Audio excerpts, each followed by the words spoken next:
The art of renewal. In the bustling heart of Philadelphia, amidst the clamor of busy streets and the aroma of freshly brewed coffee, an ordinary day was about to turn extraordinary. Inside a small corner cafe, Baron Trump sat in solitude, sipping tea and reading a book. Clad in plain clothes, he sought anonymity, hoping to escape the pressures tied to his family name. But fate had other plans. An older man, weathered by time and hardships, approached Baron with a fiery accusation. "You have no idea what real struggle looks like," the man barked, his voice filled with resentment. The cafe, usually alive with chatter, fell silent as all eyes turned toward the unfolding confrontation. Baron, instead of reacting defensively, did something unexpected. He looked the man in the eyes and calmly said, "Why don't you sit down and tell me about it?" The man hesitated, but eventually accepted the invitation. What began as a confrontation slowly transformed into a conversation. The stranger's story. The man, whose name was John, spoke of his life, each word heavy with pain. He recounted losing his job as a mechanic, a career he had poured his heart into. "Fixing cars wasn't just a job," he said. "It was my life. Every time I repaired a car, I felt like I was fixing a part of myself. But when the shop closed, it felt like someone ripped that part away." John's voice cracked as he talked about his family. "My daughter, Katie, used to call me her hero, but now she barely speaks to me. I see disappointment in her eyes, and it kills me." Barron listened intently, his expression a mixture of empathy and understanding. "It's hard to feel like you've let down the people you love," he said softly. John looked at Barron with surprise. "What would you know about that? You're young, rich, and famous. What do you know about disappointment?" "Bahun side. More than you might think. People look at me and see privilege. But they don't see the pressure, the expectations, or the loneliness. Sometimes, I feel like I'm constantly failing to meet the standards others have set for me." The cafe's patrons, who had been mere spectators, began to feel the weight of the conversation. A barista paused mid-pour. A woman at a nearby table set down her phone, and an older couple exchanged knowing glances. Shared dreams. As the tension melted away, the two men began sharing more. John spoke of his first car, an old clunker he had repaired as a teenager. "I loved every minute of it," he said, smiling for the first time. "It made me feel like I could create something meaningful." Barron, in turn, shared his passion for art. "When I was a kid, I loved to draw. It was my escape, my way of expressing myself. But as I got older, life got in the way. Expectations took over, and I stopped doing the one thing that made me feel free." Their conversation shifted from past regrets to future possibilities. John dreamed of opening a small repair shop where he could teach others the trade he loved. Barron longed to create a space where art could bring people together. "Why don't we combine our dreams?" Barron suggested. "A place where people can learn, create, and rebuild not just machines or art, but their lives." Building the workshop. The idea took root quickly. With Barron's resources and John's expertise, they rented a small, run-down shop on the corner of an old neighborhood. They spent weeks renovating it together, painting walls, fixing floors, and setting up tools. They decided on a name, The Art of Renewal. The shop would serve as both a mechanic's workshop and an art studio, symbolizing the merging of their passions. The community soon took notice. Children flocked to the art studio, eager to learn from Barron, who rediscovered his love for teaching. Parents brought their cars to John, not just for repairs, but for his honest advice and friendly demeanor. A new connection. One day, a young woman named Emily walked into the shop. She was a local schoolteacher, accompanying a group of students to Barron's art class.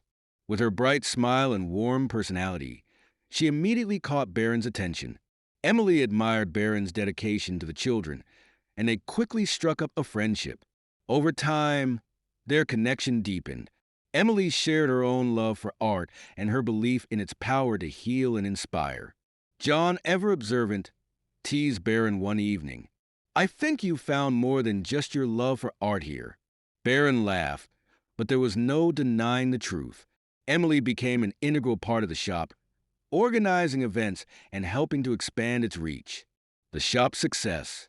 As months passed, the shop flourished. John began mentoring young apprentices, teaching them the trade and sharing life lessons along the way. Barron expanded the art studio, hosting workshops for people of all ages. The shop became a hub of creativity and collaboration, a place where strangers became friends and dreams found a home. Barron and John's partnership grew stronger, built on mutual respect and shared purpose. A celebration of renewal. On the shop's one-year anniversary, the community gathered for a celebration. Children displayed their artwork. Young mechanics showcased their skills, and the walls of the shop were adorned with photos and memories from the past year. Standing in front of the crowd, John addressed everyone. This place isn't just a shop. It's proof that no matter how lost we feel, we can always rebuild. We can always start over. Barron added, this project began as a conversation, a simple act of listening. It reminded us that everyone has a story worth hearing and a dream worth pursuing. As the crowd cheered, Barron looked at Emily, standing among the people who had become their family. He smiled, knowing that this was only the beginning. The shop, now a symbol of hope and renewal, continued to thrive. And for Barron and John, what started as a chance encounter became the foundation of a legacy that would inspire generations. Tension and transformation. As the days passed, the connection between Barron and John deepened, and the shop began to take on a life of its own. With every repair, John found a sense of purpose, and Barron rediscovered his artistic soul. Yet, the challenges of running a business were far from over. The first few months were difficult, with few customers and a constant struggle to keep the lights on. One evening, as they closed the shop, Barron stared at the empty walls and said, "We need something more to draw people in." He was frustrated, but John, ever the realist, reminded him, Rome wasn't built in a day. People will come when they see that what we're doing matters. That night, Barron lay awake, his mind racing. It was then that he remembered something his mother once told him. Art isn't just what you create, it's the impact it has on others. He rushed to the workshop the next morning with a new idea. He proposed to John that they host an event, something that would combine the arts and mechanical repairs. The event would feature a gallery of local artwork alongside live demonstrations of car repairs. It would serve as a celebration of craftsmanship in all its forms. John was hesitant at first, but after a few conversations, he agreed to give it a try. The first event. The day of the event arrived, and the shop, which had once felt empty and abandoned, now hummed with life. Local artists set up their work around the shop, while John and his apprentices showcased their mechanical skills. The community came in droves, curious to see what the shop had to offer. Barron's art pieces, created in the evenings after work, were displayed proudly on the walls. The mechanical work was equally impressive. Cars were not just being repaired, but transformed into works of art themselves, with custom paint jobs and unique designs. At first, the crowd was hesitant, unsure of what to expect from a place that combined seemingly unrelated elements. But as the day wore on, they began to see the magic of the shop, a blend of creativity, craftsmanship, and community. Emily, who had been helping organize the event, stood beside Barron, watching as people engaged with the art and the cars. "I think we've done it," she said, smiling at him. "You've brought the two worlds together." Barron smiled back, his heart swelling with pride. "We've only just begun." Growth and challenges. The success of the event marked a turning point for the shop. Business began to pick up, with more people visiting every day. But with growth came new challenges. The shop, once a quiet retreat for John and Barron, now buzzed with activity. The pressure to keep up with demand was immense, and tensions began to rise. One late evening, as they were finishing up work, Barron and John found themselves in an argument for the first time. "We're losing focus," Barron said, his voice sharp. This place was supposed to be about creating something meaningful, not just turning a profit. John, tired and worn from the relentless pace, shot back. And how do you plan to pay the bills? We need to keep the lights on, Baron. This place isn't just about passion, it's about survival. Baron stared at him for a moment, frustration and exhaustion clear in his eyes. I know, but we can't lose sight of why we started this. People come here because they see the heart of it. They see us creating and fixing, not just for the money, but because we believe in it. There was silence between them for a long moment, the weight of their words hanging in the air. Finally, John sighed and placed a hand on Baron's shoulder. You're right. Maybe we've been so caught up in the business side of things that we've forgotten why we're doing this. Let's get back to the basics. Strengthen bonds and new opportunities. The next few months were transformative. With their renewed focus on passion and purpose, Baron and John shifted their approach. They started offering more community workshops, allowing locals to engage with both the art and mechanical sides of the shop. The shop became a place not just for repairs or art, but for learning and growth. Baron continued to deepen his relationship with Emily. Their bond had grown beyond friendship. Emily, with her compassionate nature and understanding, became a constant source of support for Baron. She encouraged him to embrace his role as both an artist and a leader. One day, while they were working late, Baron turned to Emily and said, I don't know what I would have done without you. You've made me see that I'm capable of more than I ever imagined. Emily smiled, her eyes soft. And you've made me believe in the power of art and community. Together, we can make a real difference. A new era for the shop. The shop, now a thriving hub for artists, mechanics, and dreamers, became a symbol of what could happen when passion and purpose came together. People traveled from across the city to experience the unique blend of creativity and craftsmanship. Baron and John, once uncertain about their futures, had built something meaningful. John, seeing the shop's success, began to mentor young mechanics in a way he never had before.